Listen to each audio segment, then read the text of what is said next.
Nos anos 90, uma mulher mascarada parou o Brasil. Ela surgia na televisão com um chicote na mão, atitude de quem não pedia licença para brilhar, e em poucos meses virou o maior símbolo de desejo e poder do país. Homens enlouqueciam, mulheres copiavam o visual, e o nome dela estava em todo lugar, nas revistas, nas capas, nos sonhos de uma geração.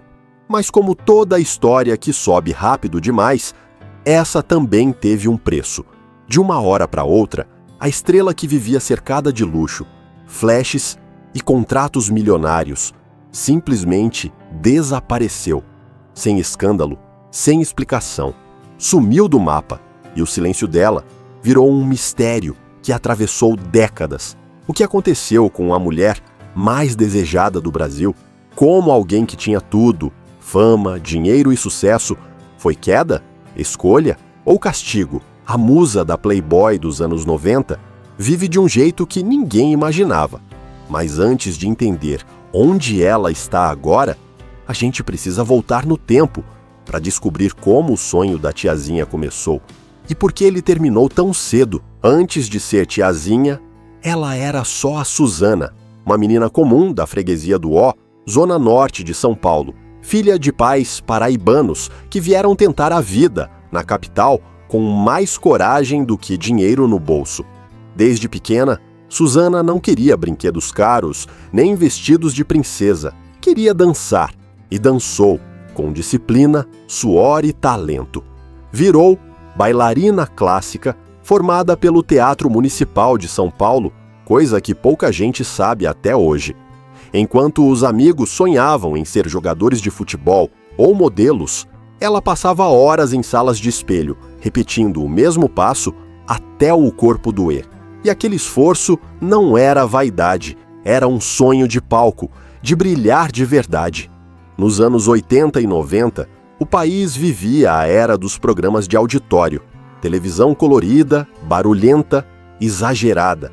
E foi ali, entre brincadeiras e câmeras, que Suzana deu seus primeiros passos na TV. Primeiro como assistente de palco, em programas infantis, depois em quadros humorísticos. Nada de glamour, mas um aprendizado que valeria ouro. Aquela menina que começou dançando para plateias pequenas começou a chamar atenção. Tinha carisma, presença, algo diferente, um brilho que a câmera parecia gostar. E foi esse brilho que, pouco tempo depois, faria alguém da Band enxergar nela algo mais, uma ideia ousada, uma personagem que mudaria completamente a vida daquela jovem bailarina. Mas ela ainda não sabia disso, nem sonhava, porque às vezes o destino não avisa quando está prestes a virar do avesso. E o dela estava prestes a mudar da sala de dança direto para o palco da fama, onde milhões de pessoas aplaudiriam, sem imaginar o preço que ela teria que pagar por isso. Era 1998. A televisão brasileira vivia sua fase mais ousada e o público queria novidade, polêmica, exagero. Foi nesse cenário que uma garota mascarada surgiu no programa H da Band e, em questão de semanas, virou uma obsessão nacional. Tiazinha, um nome simples, mas impossível de esquecer. De máscara preta, lingerie e um chicote nas mãos, ela brincava com os homens da plateia, mandava pagar mico, depilar o peito, ajoelhar. Era provocante, divertida e diferente de tudo o que a TV já tinha mostrado. O Brasil inteiro parou para ver quem era aquela mulher. E de repente, a tímida bailarina da freguesia do Ó estava em todas as capas de revista, todos os programas de rádio, todos os sonhos de um país. Em poucos meses, o fenômeno se tornou um império. A Playboy de março de 1999, com tiazinha na capa, vendeu mais de 1.200.000 exemplares, a segunda edição mais vendida da história. Ela faturou milhões, ganhou programa próprio, gravou CD, lançou bonecas, shows lotados, produtos licenciados com seu nome. Em 1999, estimava-se que a marca Tiazinha movimentava mais de 30 milhões de reais. E ela Aos 21 anos, era a mulher mais famosa e mais desejada do Brasil. Onde quer que fosse, multidões se formavam, gritavam, choravam, desmaiavam. Tiazinha não era só uma personagem, era um símbolo, um delírio coletivo. Enquanto isso, Suzana mal tinha tempo para respirar. A cada aparição, mais fama, mais dinheiro, mais pressão, mas também mais distância de si mesma. Entre entrevistas, flashes e contratos, ela tentava entender o que estava acontecendo, porque no meio de tanto barulho, a voz dela quase não se ouvia mais. E foi exatamente quando tudo parecia perfeito, quando o sucesso parecia não ter fim, que a máscara começou a pesar. Ela ainda não sabia, mas aquele chicote que encantava o público, em breve se transformaria em uma corrente. No auge, Suzana tinha tudo: dinheiro, fama, poder. Mas por trás das câmeras, o show era outro, a rotina era insana, e o que o público via como glamour, para ela era sufoco. Agenda lotada, viagens sem descanso e um tipo de atenção que virou pesadelo. Os fãs, antes encantados, começaram a ultrapassar todos os limites. Gente acampando na porta do hotel, homens que achavam que podiam tocar, invadir, possuir.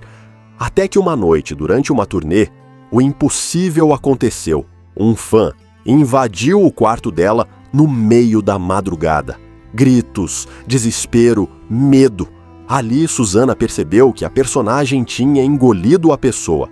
A partir dali, o olhar do público deixou de ser carinho, virou ameaça. Ela mesma dizia que se sentia fora do próprio corpo. E aquela mulher poderosa da TV chorava sozinha no quarto do hotel. Vieram as crises de pânico, a ansiedade, a depressão. Mas ninguém queria saber disso. Queriam tiazinha, queriam o chicote, a máscara, o corpo. O resto não importava. E foi durante uma viagem para a Europa, hospedada num castelo luxuoso, que o vazio bateu de vez. Suzana não conseguia levantar da cama. Dizia que se sentia como uma água parada onde as pessoas jogavam sujeira. Aquilo não era uma metáfora, era o retrato da exaustão. No meio do sucesso, ela descobriu o preço de ser um produto. Quanto mais vendia, menos restava dela. E então, sem avisar ninguém, ela tomou uma decisão que mudaria tudo. No auge da fama, no momento em que qualquer pessoa lutaria para continuar brilhando, Suzana decidiu parar, fechar o ciclo, aposentar a tiazinha. Ninguém entendeu, mas talvez, pela primeira vez, ela estivesse tentando se salvar. Quando Suzana decidiu encerrar o ciclo da tiazinha, o público achou que ela tinha enlouquecido. Mas a verdade é que o caos já estava instalado muito antes. Por trás dos flashes e dos cheques milionários, existia um outro tipo de show, o das traições, dos contratos e das jogadas de bastidor. Logo no começo da fama, o empresário foi mais rápido que ela. Registrou o nome Tiazinha antes que Suzana percebesse o valor da marca. E durante meses, 40% de tudo o que ela ganhava, de revistas a produtos licenciados, ia direto para o bolso dele. A jovem de 21 anos, deslumbrada com a fama, assinava papéis sem ler. Achava que todo mundo queria o bem dela, até que descobriu a verdade tarde demais. Com a ajuda de Marília Gabriela, ela contratou um advogado e desembolsou R$250 mil para recuperar o direito sobre o próprio nome. Mas o estrago já estava feito. E ainda veio mais um golpe. Luciano Huck tentou reivindicar na justiça a marca Tiazinha. Sim, o mesmo programa que a consagrou, agora queria um pedaço do que ela criou. Foi aí que Suzana percebeu o quanto o sucesso pode ser sujo. Ela, que tinha virado um fenômeno nacional, estava brigando para não ser apagada da própria história. Enquanto lutava nos tribunais, o dinheiro escorria pelas mãos. Comprou uma cobertura enorme, roupas de grife, bancava familiares, funcionários, amigos. Acreditava que aquele sucesso nunca ia acabar. Mas acabou. Quando os contratos pararam de chegar, as contas continuaram vindo.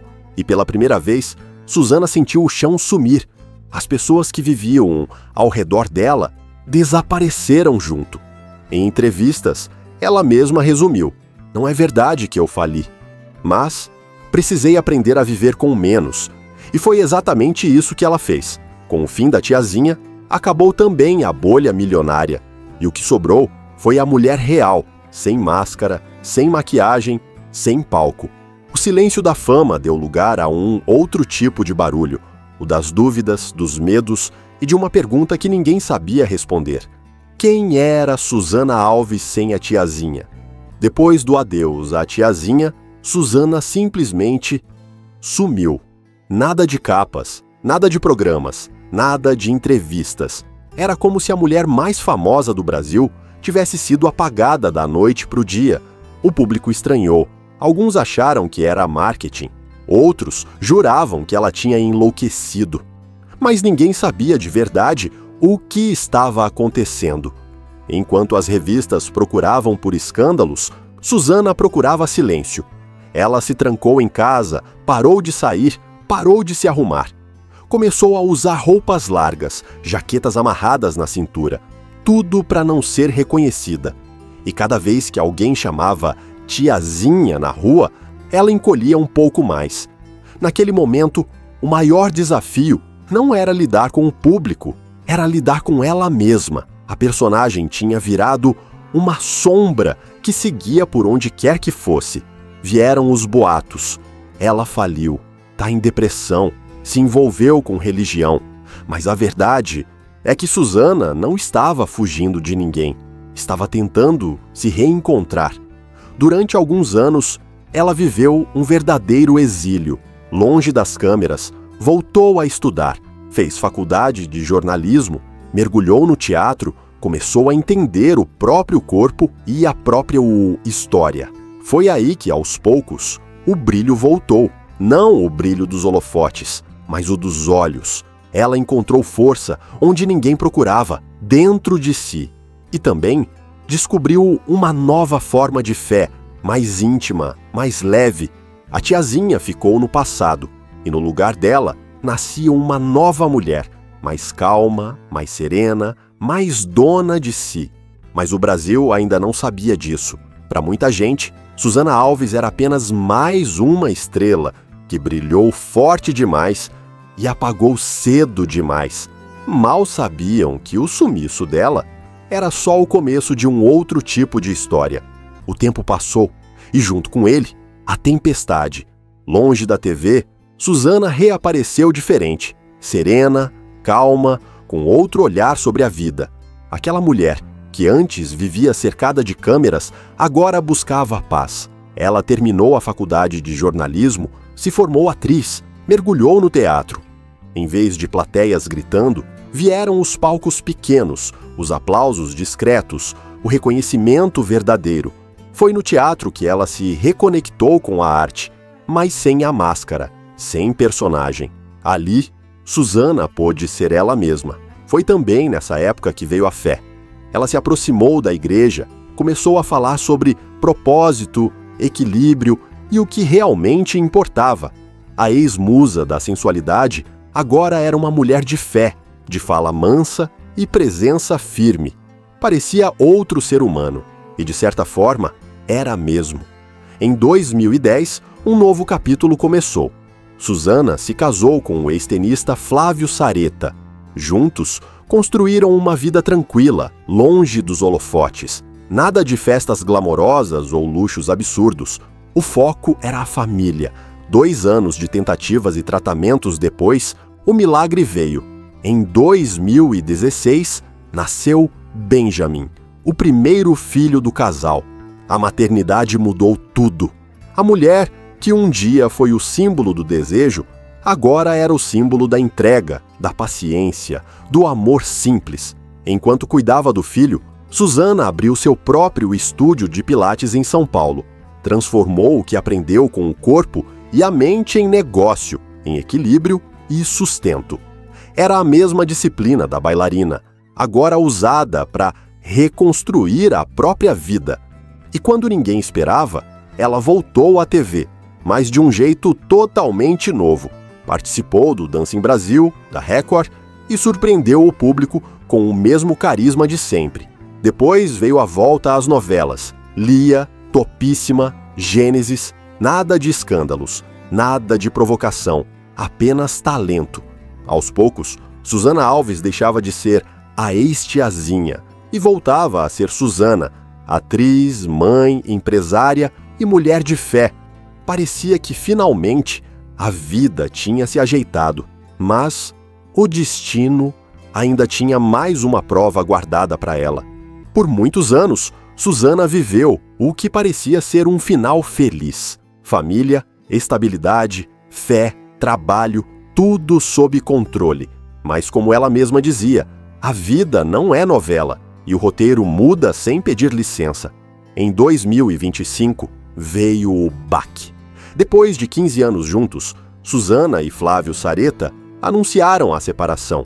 Foi discreta, respeitosa, mas pegou muita gente de surpresa. Por trás da calma das palavras havia o desgaste, as crises e as dificuldades que toda família enfrenta. Só que dessa vez, sem a proteção do anonimato. Pouco tempo depois começaram os rumores que ela estava passando por problemas financeiros, que tinha voltado para a TV não por vontade, mas por necessidade, que o dinheiro do passado tinha acabado. Uma conversa vazada confirmaria o que muitos suspeitavam. Susana admitia estar sem grana, tentando se reerguer, aceitando trabalhos menores para sustentar o filho. Nada de mansões, nada de luxo. A mulher que um dia faturou milhões agora, vivia de forma simples em São Paulo, tentando equilibrar contas e emoções. Mas se o público via decadência, ela via renascimento. Nos últimos meses, Susana surpreendeu os fãs ao abandonar os fios escuros e assumir os cabelos grisalhos. Um gesto simbólico, quase poético. Como se dissesse, eu não preciso mais fingir. A ex-musa da Playboy, madura, real, que vive longe dos flashes, mas perto de si mesma, sem a fortuna de antes, sem o barulho da fama, mas com algo que vale mais que tudo isso, paz. E talvez, no fim das contas, esse seja o verdadeiro luxo. Porque o tempo levou a personagem, levou o glamour, mas deixou a essência. Pobre? Talvez aos olhos de quem mede valor com dinheiro. Esquecida? Jamais. Porque quem marcou uma geração nunca desaparece, apenas muda de palco. E Susana Alves, aquela garota que um dia dançava para realizar um sonho, hoje dança outro tipo de coreografia, a da vida real, mais lenta, mais consciente, mais livre.